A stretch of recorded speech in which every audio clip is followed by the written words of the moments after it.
एर्टुगरुल गाजी का नाम बहादुरी, क़ियादत और तुर्की की तारीख से जुड़ा हुआ है। मकबूल टीवी सीरीज की बदौलत दुनिया भर में लाखों अफराद इस अजीम शख्सियत से मुतारफ हुए हैं। मगर क्या हम जो कुछ भी एर्टुगरुल के बारे में जानते हैं वो हकीकत पर मबनी है या उसमें कुछ अफसाना भी शामिल है? एर्टुगरुल गाजी के बारे में एक बड़ी गलत फहमी ये है कि उनकी जिंदगी बहुत अच्छी तरह से दस्तावेजी है। हकीकत में मूर्खीन के लिए एर्टुगरुल की ज़िंदगी के बारे में हकीकत और अफसाने को अलग करना एक बड़ा चैलेंज है। उनकी ज़िंदगी के बारे में बहुत कम असल ज़राए हैं जो ठोस मालूमात फराहम करते हैं, और जो ज़राए मौजूद हैं वो अक्सर जानिबदार या मुबालगा आमीज़ होते हैं। ये इसलिए है कि एर्टुगरुल के बारे में कहानियाँ ज़बानी रवायात के ज़रिए मुंतकिल हुई थीं, और ये तब तक तहरीरी शक्ल में नहीं आई जब तक कि बहुत वक्त न गुजर चुका हो। एक और चैलेंज जो मूर्खीन को दरपेश है वो ये है कि वो एर्टुगरुल की हकीकी कामयाबियों को अफसानवी कामयाबियों से अलग करें। तुर्की की सकाफत में ये मामूल है कि हीरोज़ और अजीम शख्सियात की कहानियाँ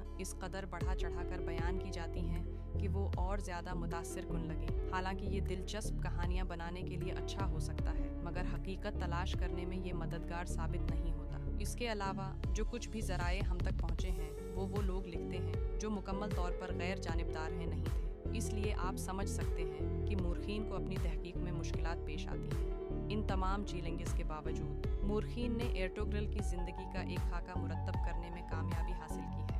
हमें ये इल्म है कि वो एक ताकतवर कबीले के सरदार थे जो 13वीं सदी में ज़िंदा थे, और उनका उस्मानी सल्तनत के क़याम में एक अहम किरदार था। मगर अभी भी बहुत कुछ ऐसा है जो हम नहीं जानते, और यही वजह है कि एर्टुगरुल की कहानी इतनी दिलचस्प है। एर्टुगरुल की ज़िंदगी के तारीख़ी पस मंज़र को समझना उनकी विरासत को जानने में इंतहाई अहमियत रखता है। 13वीं सदी एक ऐसी दहाई थी जब मशरिक़ वस्ती में सियासी खलफशार था, मुख्तलिफ कबाइल और सल्तनतें ताकत के लिए लड़ रही थीं। ऐसे वक्त में एर्टुगरुल एक ताकतवर रहनुमा बनकर अभरे जो मुख्तलिफ कबाइल को मुत्तहद करने और हमसाया रियासतों के साथ इत्तेहाद बनाने में कामयाब हुए। उनकी फ़ौजी सलाहियत और हिकमत अमली ने उन्हें अपना इलाका बढ़ाने में मदद फराहम की, और वो आखिरकार सुजूद के इलाके में एक रियासत की बुनियाद रखने में कामयाब हुए।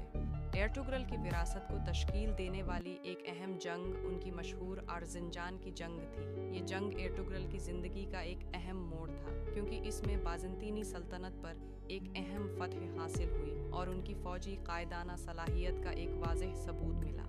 वो ये है कि ये जंग एर्टुगरुल की सफारती सलाहियतों का भी मज़ाहिरा करती है, क्योंकि इसमें उन्होंने हमसाया कबाइल के साथ इत्तेहाद कायम करके एक फ़ैसला कुन फतह हासिल की। बहुत तरीक़ों से अर्ज़िंजान की जंग एर्टुगरुल की पूरी ज़िंदगी की एक इक्कासी है। ये उनकी बहादुरी, हिकमत अमली और लोगों को एक मुश्तरका मकसद के हुसूल के लिए इकट्ठा करने की सलाहियत को ज़ाहिर करती है।